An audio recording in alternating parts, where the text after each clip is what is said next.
Masa Chairman sa nasyukwa ban yo jing tip sakendian kajubab kalong mencem snem ru klem penlong ban mentau snem ru la sutu ban nom penlong ya kaneka monalit festival ka ba ka district council ka syat penlong nakapor syakapor dengan syukwa pada ban tip pa hakipor ki banwan ka don tar kom perkhat na kaliang jong ka isi ban penlong ya kaneka monalit festival. Mr. Shanknor, kajubab ka Beit bat ka jingkeli ka blago di member badan buram. Hoi ni suatu na kini kisnam kibla let ni kamyo pan perlong ya kanika monolit festival kat kum ka jing suatu ko jonga last ki perlong shwa ka covid padin ka taru let si ki don ki jing ki ba bundukom haka bai dai bat ka funds di nakalian ka jongi ru ka isi hakini kisnam ki pan sawan ngin saya examine ya kanika matter lada ni don haka financial position ka popian nang ni syakmat ini ya syakmat bat kanika monolit festival. Sakendiat Mr. Chairman sa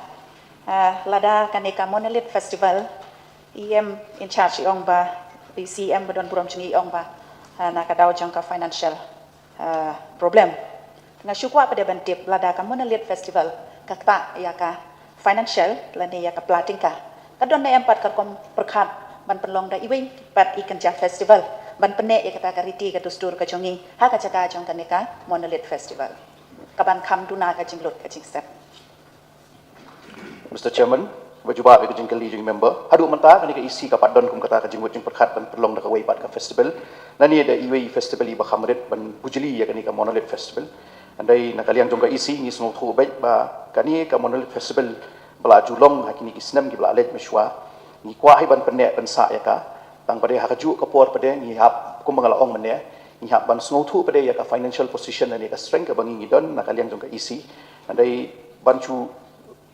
weng no pada ni de banchu perlong no di wei festival tang banchu bujli ka monolit festival hadu menta ka ni ka isi ka padon kum kata ka jing jing perkhat ndai nakaliang jong ka isi ngidang ya perkhat bet ba